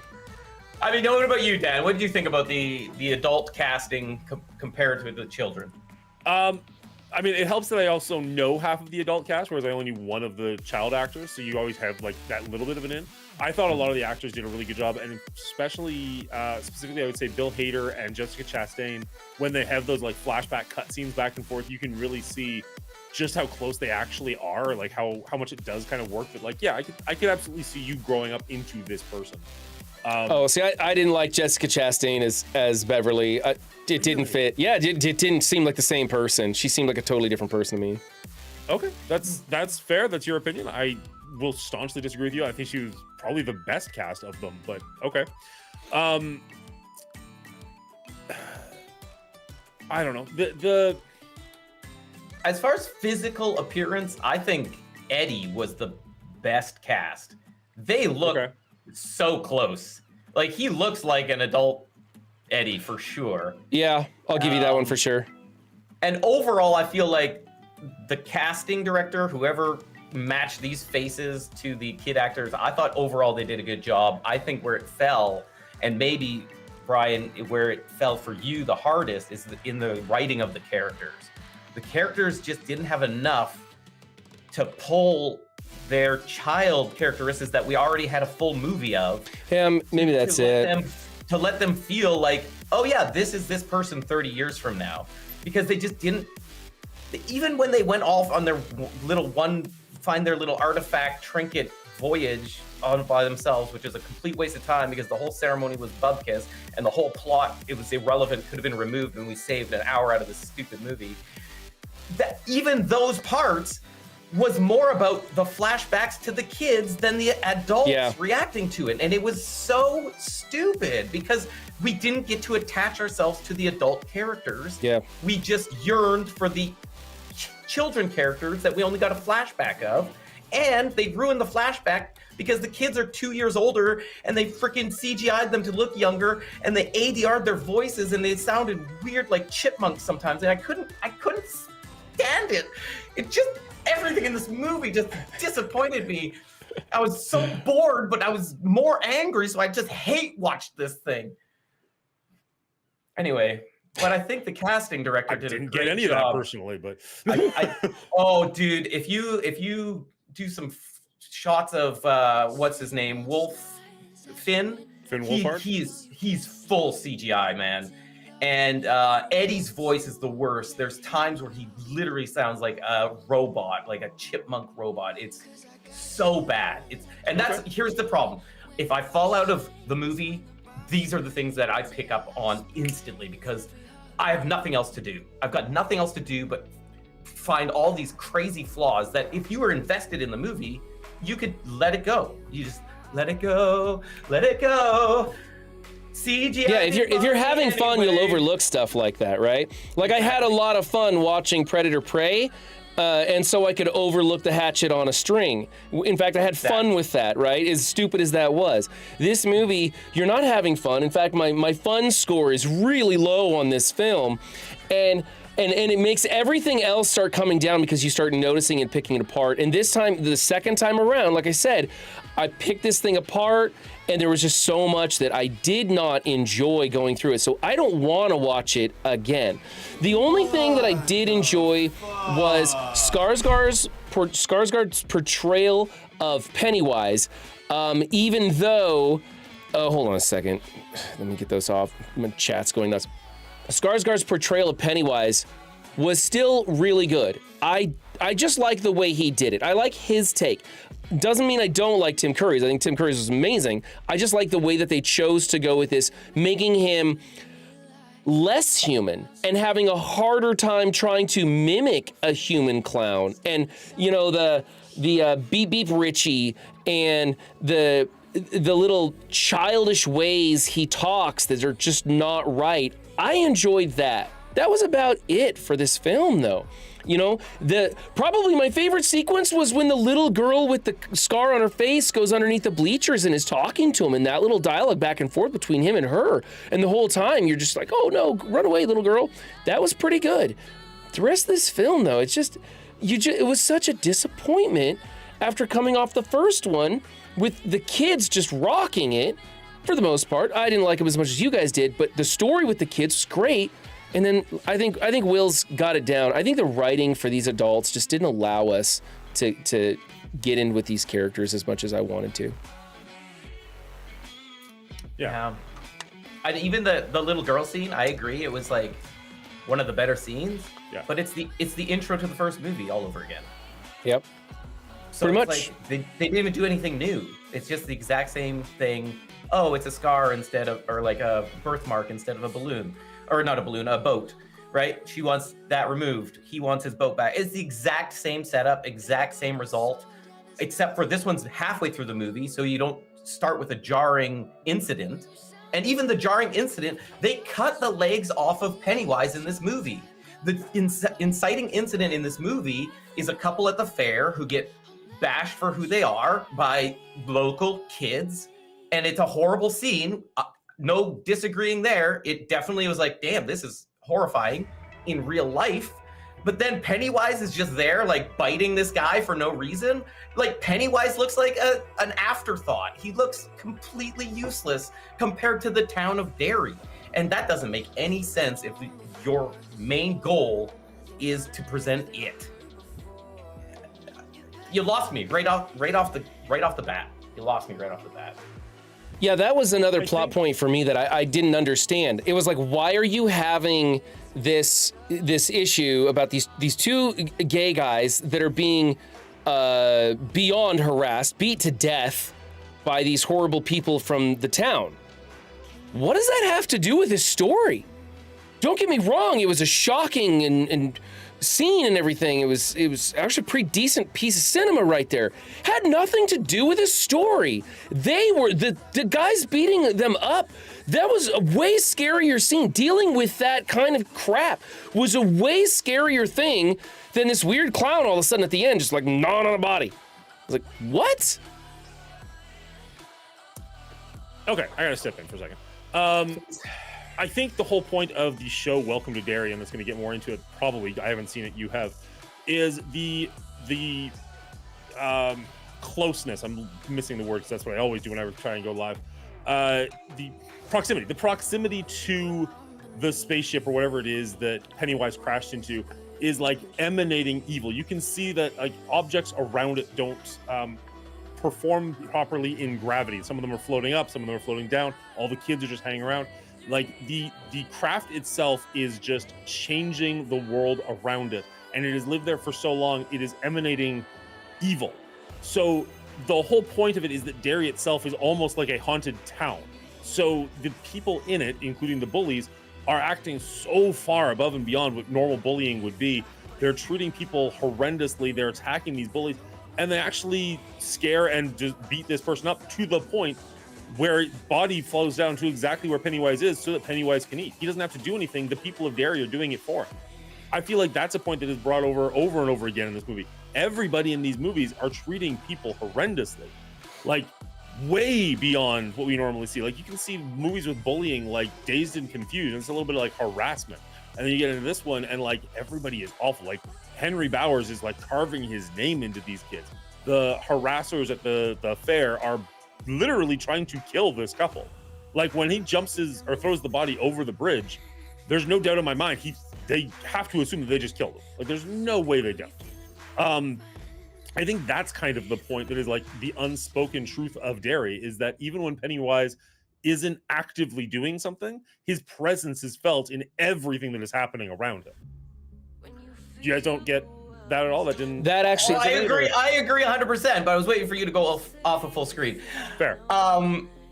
Yes, in the first movie, that is 100% accurate. In this movie, that is 100% not accurate. In this movie, it's only those guys at the start at the fair. That's true. There's not a lot. There's the bullies. Where else? There's the bullies in the arcade with Richie. Yeah, but that's a flashback. It's a flashback of yeah. Sure, but again, it's all the kids. None of the modern day stuff, aside from the fair, shows that aura of Derry under this cursed spell. And it's there's times you can do it. Like there's the waitress at the restaurant. She doesn't do anything. There's people here and there that don't nothing except that incident in the modern times shows that. Otherwise, it's Penny. Yeah, but he's like possessed by Pennywise. Like that's sure, but that's kind of my point. Like the whole town, right? And like they don't interact with very many people outside of their little circle. Henry is also an outlier because Henry knows who Pennywise is. Henry's accepted. Like it feels like it's accepted him as like he came back. He wants me to do his bidding. Like he was into it, right? In this movie, again, in the first movie, I think you can say it's the curse of. The presence, the emanating of evil, and that would make sense. The movie does not come across at all in the same way as the first. But theoretically, you've seen the first movie. If you're watching the second one, if they spent time building that up again, it would be completely unnecessary. They show you one scene to show that nothing's changed. Add another hour. Sure. Like you're the one complaining about the time, but to Dan's point, in the show Welcome to Derry, there is some brutal scenes of racism, and your idea makes a lot of sense in that TV show and how it's carried on. So I think that is something that's trying to happen. They didn't do a great job of portraying it in this film. They just had that intro, and they could have. They did a lot of redundant, wasteful imagery and storytelling that just didn't need to be here. I would have preferred showcasing a little bit more of the emanating evil from the presence of it. Yeah. My issue, if we're going to do this, I'm going to go back to something Brian was talking about a little bit earlier. I just want to put a bit of a finer point on it. My issue with this movie is the ending, because we've had 2 full movies of these kids getting beaten up and tortured by the people in their lives and called losers to the point where they just had to own it. We see them grow up as adults, and all of them are very successful adults. Like none of them, maybe Stanley, we don't really get a whole lot what's going on with him, but the rest of them all seem like they have very successful lives, whether they're actually legitimately rich or running companies or, television producers or whatnot, or writers. All of them are doing very well in their lives. They come back to Derry, they're reminded that they're losers. And then the culmination of this film, the way they defeat this evil being who's been harassing them and other people for centuries, if not millennia, is they become bullies. And they have to use the language that they've been told the whole time. And they have to talk down to this thing. And it struck me as so wrong. And I get that if they did a Care Bear stare, it'd be even worse. But at least that would be like they're defeating it with happiness or joy or love or something. But the fact that this evil being is defeated by kids turning to bullying and saying evil things to him, like, just rubbed me so incredibly the wrong way.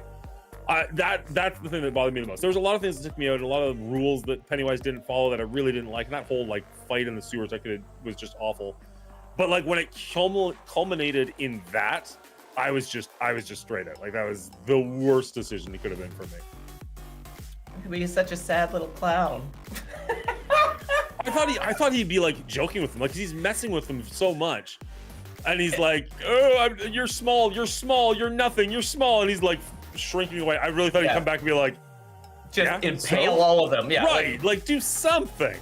It doesn't make a lot of sense. Again, to me, I think it's a bad layout for this movie. Like Pennywise, why he's toying with these adults so long makes zero sense, right? Like, if you think about it, how many times has Pennywise been in a situation where 7 people have thrown him back into the darkness for 27 years, stopped his reign, and then came back to finish the job?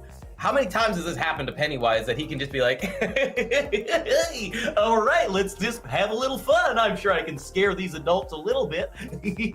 No, just kill them. You have so much power, just kill them. It just makes me so sad. And that's like, even if they'd had to build him up, and like they got there right at the very beginning of it, and he had to gain his strength back, and that's how he killed Eddie, is because he finally ate enough fear that he was able to manifest himself in physical form. But they say in the movie he's almost at the end of his cycle, like he's ready to go back into hibernation. He should be as strong as he can possibly be right now. Just and they're like, they're just mean to him, and he dies. Like, just piss right off. Yeah. Oh man. Yeah, that's. I would have preferred the freaking Chud ceremony to work. They were all buying into it. They buy into bullying him. Why wouldn't they buy into this and just have it work? Because it's the same thing in my mind. It is. It's the same thing. They believe it's going to work. It should work. Yeah. It should work. Yeah. No, they believe that the spear is going to work, and the spear takes it out for a couple of seconds. Exactly. So why it doesn't work doesn't make any sense, aside from it's a horrible plot line that shouldn't have been in the movie in the beginning, because obviously the indigenous people didn't get rid of it. Otherwise, it'd been gone. What the hell? Well, because they didn't believe it would work, or whatever. He scratched off of the thing. Yeah, it did fail, and that's why he scratched it off. He wanted them to believe it, and they did believe in the beginning. It's all dumb. But how would I buy into this story being like, wait, if the native people already took care of this, why is it back? How did it come back if it worked? It doesn't make any sense. Yeah, not a lot of the adults were thinking all that hard on this one. Yeah. Anyway, whatever. It is what it is. Richie definitely had the best arc. The most intense scene to me, and then ruined completely, was the old lady in the old apartment that Bev used to live in. That old lady was amazing. Yeah. Her creepy smile, her distant stare, just weird twitchy. It was like all like really like, why is this happening? This is so weird. It makes no sense for her Bev character to go through this, but it's at least interesting. And then it turned into a CGI disaster which again made no sense. Just killer. It made no sense. But that 5 minutes of like her getting tea was like at least interesting to me. That was probably one of the better scenes as well. I think that old lady was probably one of the best actresses in the film, and it creeped you out. It gave me goosebumps watching it. The way she would just ask a question, just freeze frame pause. Like, and you're just like, why won't she move? You know, and then finally she says something and changes her expression. Yeah, it was fantastic. And then the monster comes out of the dark, and it was trying to get you that kind of one jump scare, and then she was like chasing around the room, and it went downhill. But it was, I like that. That was cool. It reminded me of the scene from the first movie where they are watching the slideshow in the garage. It was reminiscent of that, how Pennywise came out and scared them, and it was pretty scary, but it didn't land as well as that one did. So, but it was a good scene. It was one of those scenes that I remembered liking a lot the first time. Like, I probably would have put it up there, like you just said, with the scene from the first movie with the slideshow. And this scene, it just didn't didn't do it for me very much at all. Maybe because I knew exactly what was coming, or had an idea. Like maybe I'd built it up. Like, oh, this is the good scene. And like, yeah, the freeze framing was kind of cool, but everything, like once she's in the kitchen and like she's doing that weird walk she does, I was like, okay. I like the weird walk. I seen her, you know, you could tell she was naked walking around in the bag. You're like, what the hell's going on? I think that's what I felt the first time, but this time I was just meh. Like most scary movies, you know, once the cat's out of the bag, it doesn't hit the same. So I agree with that on this specific scene for sure. It doesn't hit as hard, but it was still at least more interesting than a lot of the movie. I will hit back on that just the tiniest bit though, because like obviously we just watched the whole Conjuring franchise, but because I'm editing it, I'm essentially watching it a second time. Right. Some of the scenes that are creepy are still creepy the second time around. Mm-hmm. Oh, that's like, good. That's good. like when there's something on screen that is just not necessarily horrifying, but just off, just really off. Even though I'm editing the film and like I'm usually listening to something else while I'm going through it, like the hair on the back of my neck is still going up. Well, and I had that when we watched Chapter 1. When we watched Chapter 1 the second time around, I was like, yeah, this still can scare me, and I know what's coming. Not with Chapter 2. It was interesting. Like, that woman scene just did not do it for me. It was interesting at best, and that was it. Fellas, I'm ready to be done with it. Oh God, I was ready 10 minutes ago. You want me to go first? I do not. Oh, okay. You want me? I'm gonna do the thing that I always do every week. Oh, that's right. Yeah, do the thing. Do the thing. Oh, yeah. Brian, you'll be going first, but after this short. Oh, I still want Brian to go first. break. I just want him to chill out for a second. If you like what we do and you want to help support us, head on over to our Patreon. There's a link down below. Shout out to our producers for helping produce. Shout out to our producers for helping with the show, as well as our executive producers. Aw, damn it. Shout out to our producers for helping with the show, as well as our executive producers, Real Bubba Hotep and Dino, and our writer, Elder JM990. Thank you all so much for helping with it. That was the worst I've done that yet. You know what? It was good. It's fine. They can't all be good ones. At least you're screwing it up on this film instead of something we really care about. Wow. We Sure. care about those people, though. That's an important message out there, chat. Okay. That's right. We care about our Patreon people. And by the way, we got game night coming up this Sunday. We had a watch party last Sunday. So Patreon's getting fire these days. All right. Here's the breakdown of the film. After talking about it with these guys, maybe these actors were decently cast and I just didn't have the opportunity to really feel their character because they had such crappy through lines for this film, for their adult selves, and just did not hold up to the tremendously good job that the children did in Chapter 1. So maybe I can give them a pass there. But there were so many just really weird plot holes. Everything from the wicker basket and how they, end up defeating Pennywise to just some of the weird stuff like, how's Henry Bowers get a car? Like, why? Where'd that come from? Little things that kind of took me out of the film. But the biggest thing was that I just didn't have fun watching this. I just didn't really enjoy it. And when you're not enjoying it and it's as long as this is and there's very little for you to enjoy other than just picking the thing apart, really makes it a bad film for me. I gave this a 60. You know what? Forget that. Give it a 58. I'm giving this a 58. I can't even give it a solid 60. It's just no bueno. Didn't really have a good time with this. The only reason I would ever suggest anybody watch this is if you really enjoyed the first one, you wanted to finish it. But honestly, stop at the first one and just know that they end up beating it later. That's all you need to know. Man, I had to hold back so much noise right there. I was laughing so hard. You know what? F that. 58. I like Call an waiting for audible. a second digit. You're like, put it a 60. Yeah, 58. I couldn't. I was like, no, because I have it written down on my paper as 60, and I'm like, no, that's too high. But I already started on the 6. So I can't go lower with a 6 at the beginning. That's so funny. That's good. Good. Great rating. Great ratings.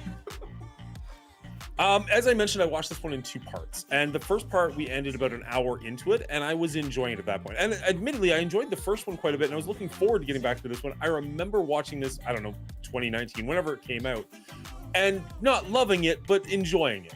So I was looking forward to getting back to this one. Enjoyed the first hour or so of this one, maybe more than the other 2 did. I'm not 100% sure. But the second time we sat down to watch this one, and we went through the last like hour and 45 minutes, I just, for the first time in a while on our rating, it really felt like I was just doing homework. Like I was just watching it to get to the end, just to be done with it. My wife was yawning beside me, and it was just kind of an awful experience. And even when it ended, I asked her, like, did that do anything for you? And said it didn't. I was like, okay, maybe it was just our headspace, maybe something was going on. So it's really interesting talking to Brian and Will. They were the exact same spot. Like, this just did not work for any of the 4 people that I talked to about this movie. I will say that I think the acting in it was actually pretty decent. I liked the character. I liked the actors in those roles. Ironically, Bill Skarsgård might have been my least favorite actor in this one, just because, I don't know, when he's scaring kids, it makes more sense. And the scene under the bleachers when he's scaring the kid made a lot of sense. But having him put on that like crazy, weird, funny voice and talking to an adult in broad daylight just didn't really resonate for me. Didn't like make the hair stand up on my neck. It didn't scare me. Like it's a very unsettling movie, but it's not really scary.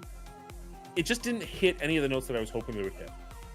The sound at one point even like really made you aware, like, hey, bad things are about to happen. And it's like, I like scores when they kind of tell you what's going to go on a little bit, or when they're subtle and in the background, you kind of listen to it on a second or a third watch, you're like, oh, that's really well done.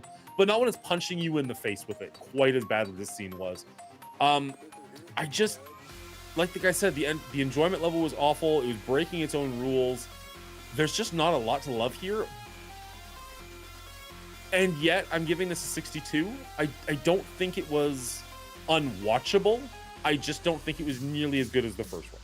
I think it's totally fine if you watch the first one and enjoy it to finish off the series, the 2-part series. But maybe you just don't bother with the first one. I agree with you on the sound, Dan. The sound was overbearing on this one. I think you were right about that. There's a couple parts that was just like, why is this so loud and obvious? What about the what is it? What's the song when he's getting the blood vomit all over him, Eddie? Oh yeah, Angel of the Morning. Yeah, Angel of the Morning. Yeah, out of nowhere. Like, is this supposed to be comedic? That's the other thing. There was like weird, random comedic tones in this. So many comedic tones where that you're just like, what are you doing? Killed any chance of sures or tone. Yeah.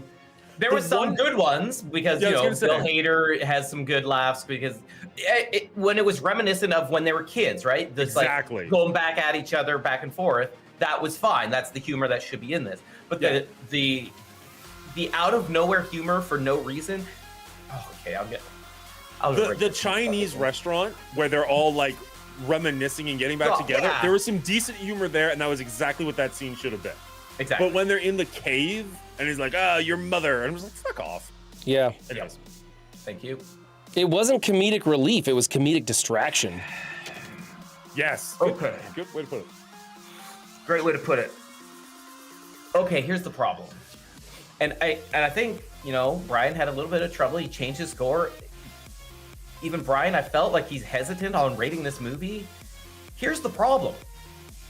The first movie was a pretty good movie. And they knew what they were doing. They executed well. They had all the same capabilities, even more so funding-wise, to make a great movie. And it is technically, for the most part, made really well. There's a really good potential to this movie, but the writing was horrible. The underutilization of the actors was horrible. Relying on the children actors just forced in there so that people will come out to see it because, I remember those kid actors were fun in the first one. Horrible. There were so many bad choices made in this movie that it just crippled it. It crippled it. Adding the humor where it didn't belong crippled this movie. Cutting off Pennywise at the legs crippled this movie. There's so many elements that it could have gone the right way, but they just flooded it with all of these bad choices and bad decisions. Even Brian was saying, like, they did little call outs to the turtle from the book, even though it wasn't in there. There's all of this lore and deep cuts in here that if you look for, you can find, but you don't want to look for it because it's so boring AF. They don't know how to edit. They don't know what, they bit off way more than they could chew, and it fell so flat. This balloon deflated so fast. Pennywise fell so far from Paul Bundy. It just was a disaster. This movie's a disaster, but it is a well-made movie. 59. Don't go to this. Don't watch it. It's trash. Just watch the first one and be happy with your life. Don't be angry like me. You don't have to be. I'm angry, so you don't have to be. This movie sucks. So Will, I didn't score. Pretty close score for all of us too. I didn't know it's because it's a well done movie, but it's just bad. It's so bad. See, Will, I thought the cinematography in this movie was fairly bland. I didn't like the camera angles. I hated how they had so many daylight scenes. That was a terrible choice. That's director. But I agree. And I didn't like the sound, and I didn't like the effects on it. I'm not sure if it's as well as you want to believe it. I think I feel like maybe the first one proved that they could, and then they failed to do it on the second one. Here's the other issue.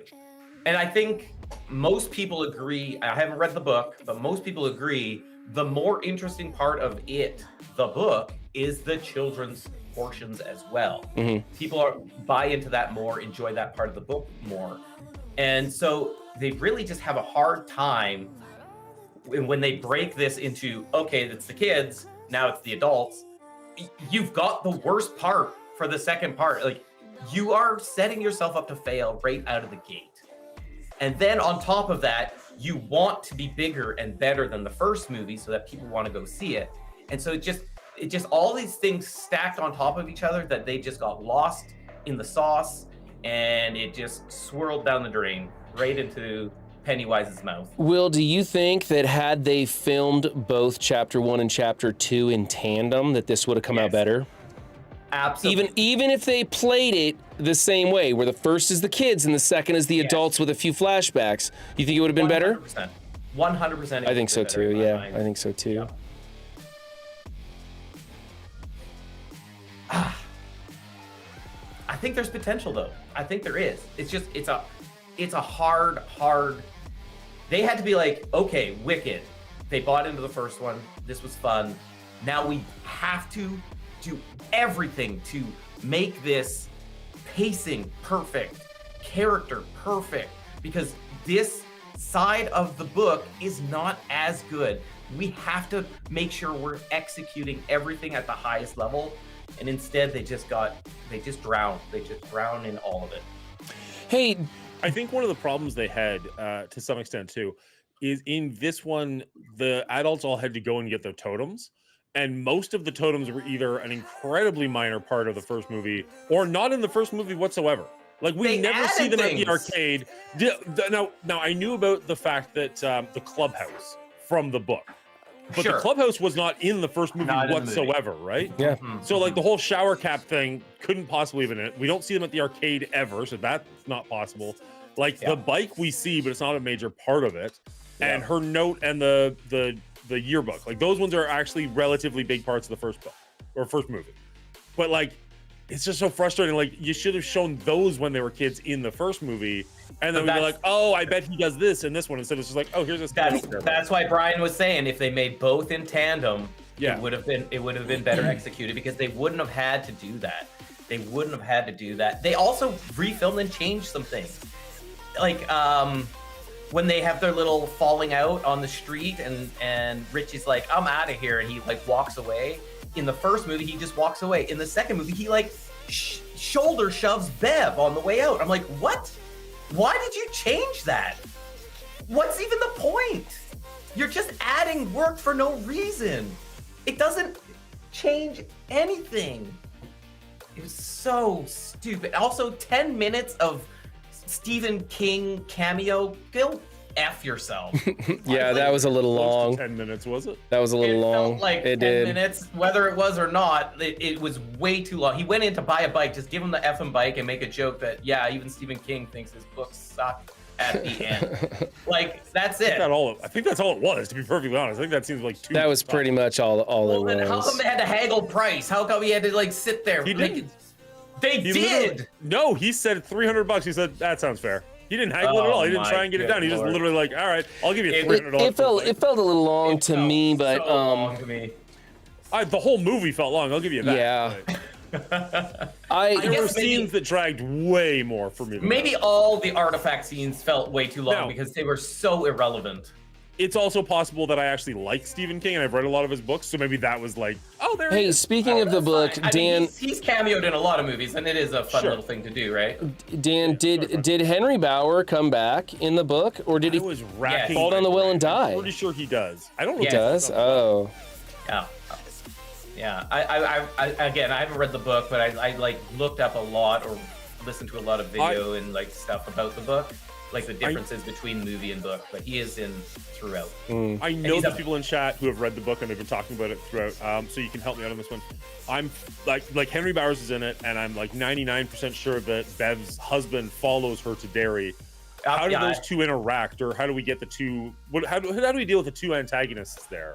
Like, does her Yeah, I'm husband not get killed sure. pretty quickly, or is he actually chasing and hunting them down as well? Yeah, I don't know anything about the husband, but I know Henry is different. But he takes Mike right out, almost kills Mike, and then goes for Eddie, and then Eddie kills him with like a broken beer bottle or something.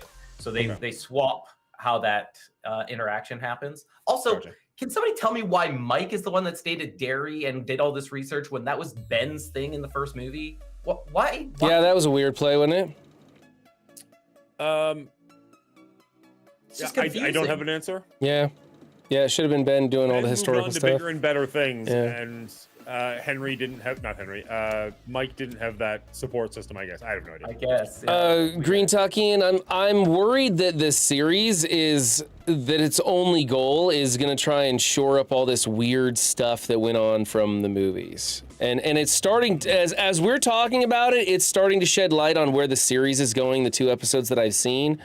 And so maybe the series will help me to feel better about it, chapter 1 and 2, but I don't know. It also might just be an opportunity for them to make gore and post Pennywise's face on the poster.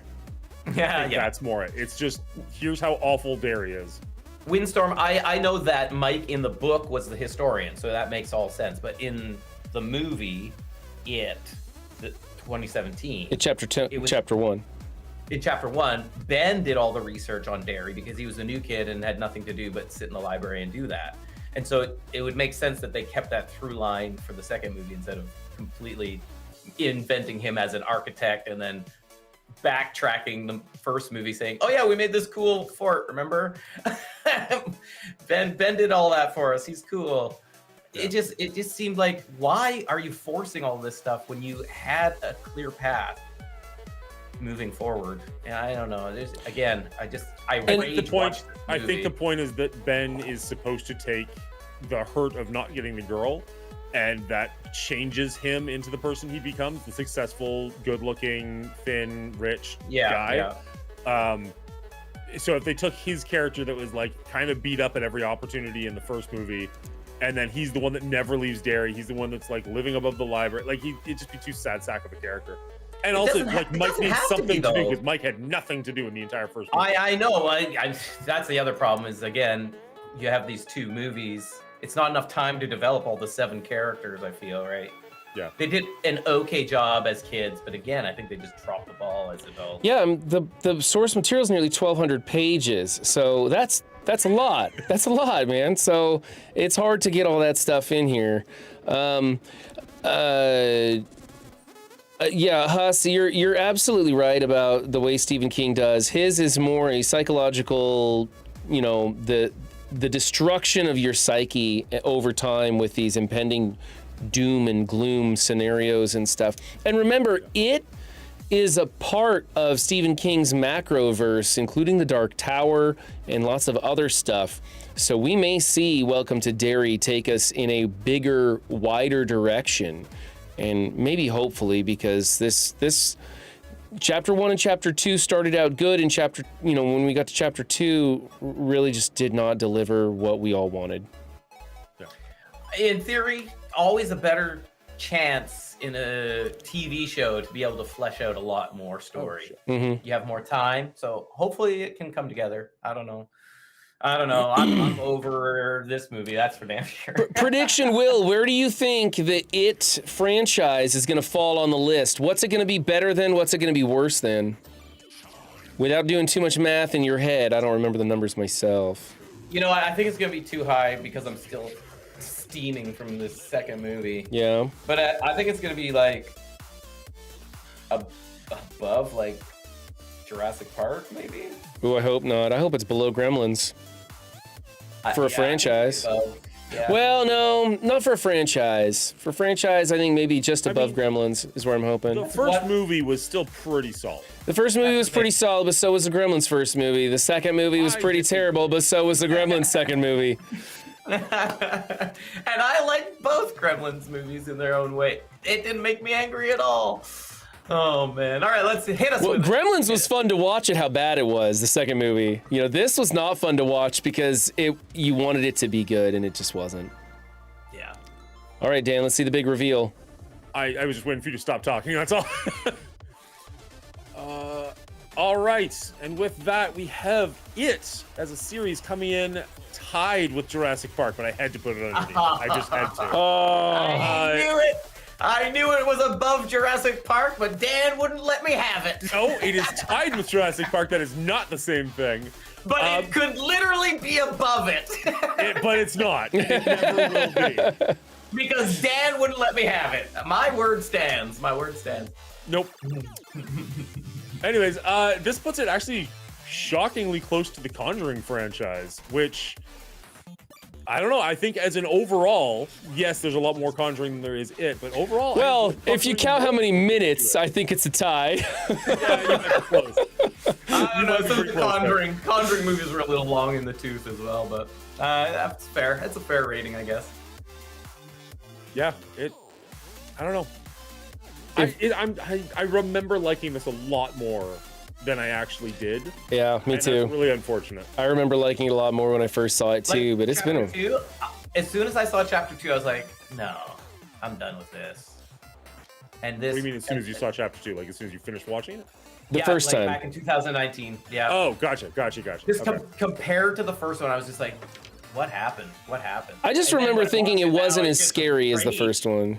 Yeah, it definitely is not. It definitely is not. It's not as anything as the first one. It's just longer. Yeah. But I'll give him this. If you're gonna go to Pennywise's house or whatever that house was that they go to, you would go in the daytime to try and deal with it. You don't go hunt vampires at night, you go in there in the daytime. So that makes sense, and I can't hold him against it for trying that, but it just made it for not as cool a scene. All those daylight sequences with Pennywise were offsetting but not scary at all. Did you guys catch the joke from movie to movie? With the 3 doors, the scary, not so scary, not scary at all? What was the joke? So in the first movie, they open the first door, and there's the girl that walks at them, and they're like, "Oh, where's her legs?" Because she has no legs. Mm-hmm. And then in chapter 2, they open the door, and it's the legs, but not the top half. Yeah, okay. There's her legs. That joke, totally 2 years in the making. And the little Pomeranian, yeah. Well played, It chapter 2. Well played.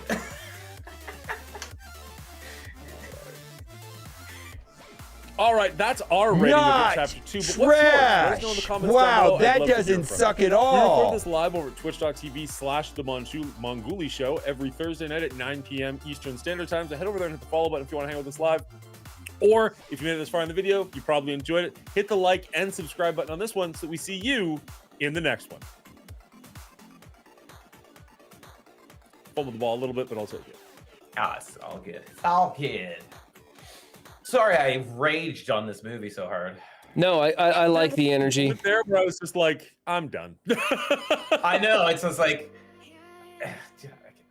like, so many little things that I just couldn't No, get I know. over. I get it. I do. It's how do I word this? I appreciate you guys coming on here and like all of us being honest, and like sometimes we'll rag on movies and sometimes I'll rag on movies you guys love. I know that I've done that. It was just one of those You things where tanked I'm Evil like, Dead for us, Dan. Thanks a lot.